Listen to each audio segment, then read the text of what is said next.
Menangani ular di jalan bisa menjadi situasi yang berbahaya bagi kesehatan dan keselamatan orang yang terlibat. Berikut adalah beberapa saran untuk mengatasi ular di jalan. Jangan berusaha menangkap ular, jangan berusaha menangkap ular atau memegang ular sendiri. Ini bisa sangat berbahaya karena ular bisa memiliki racun dan reaksi insting yang tidak dapat diprediksi. Hindari mengganggu ular. Jika Anda melihat ular di jalan, hindari mengganggu ular. Berikan jarak yang cukup antara Anda dan ular dan jangan membuat gerakan tiba-tiba. Panggil profesional.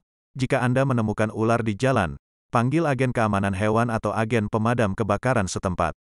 Ini adalah profesional yang memiliki pengalaman dan peralatan yang tepat untuk mengatasi situasi tersebut dengan aman. Tetap waspada. Jika Anda harus menunggu agen keamanan hewan atau agen pemadam kebakaran datang, tetap waspada dan hindari berdiri dekat ular. Jangan mengambil risiko. Jangan berusaha mengambil risiko dan mengatasi ular sendiri jika Anda tidak memiliki pengalaman dan keterampilan yang tepat. Ingatlah bahwa ular dapat menjadi bahaya serius bagi kesehatan dan keselamatan, dan sebaiknya ditangani oleh profesional. Jika Anda merasa tidak nyaman atau tidak aman, berbagai masalah kesehatan dan dalam beberapa kasus, keamanan hewan atau petugas RT RW yang berpengalaman setempat. Berikut adalah beberapa bahaya yang mungkin timbul setelah terkena gigitan ular. Reaksi alergi. Beberapa orang dapat mengalami reaksi alergi setelah terkena gigitan ular, termasuk pembengkakan, gatal-gatal, dan bahkan sesak napas. Racun. Banyak jenis ular memiliki racun yang dapat membahayakan kesehatan, termasuk menyebabkan kerusakan pada organ, pingsan, dan kejang.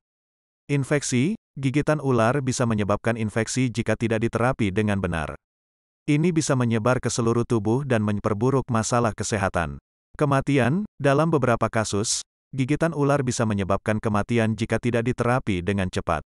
Ingatlah bahwa ular dapat menjadi bahaya serius bagi kesehatan dan keselamatan, dan setiap gigitan ular harus diterapi dengan segera. Jika Anda atau seseorang yang Anda kenal terkena gigitan ular, segera mencari perawatan medis. Menurut ajaran Islam, ular dan hewan-hewan lain merupakan bagian dari ciptaan Allah dan harus diperlakukan dengan hormat dan tidak dilakukan tindakan kejam terhadap mereka.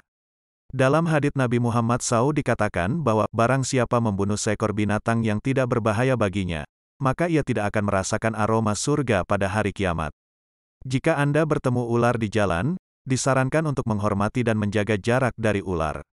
Jangan membuat ular merasa terancam atau berusaha menangkap ular sendiri. Jika Anda merasa tidak aman atau tidak nyaman, sebaiknya mencari bantuan profesional seperti agen keamanan hewan atau agen pemadam kebakaran untuk mengatasi situasi tersebut. Menurut Islam, membunuh ular hanya diperbolehkan jika ular tersebut membahayakan kesehatan dan keselamatan orang lain. Dalam hal ini, upaya untuk melindungi diri dan orang lain dapat diterima, tetapi harus dilakukan dengan cara yang aman dan menghormati makhluk ciptaan Allah.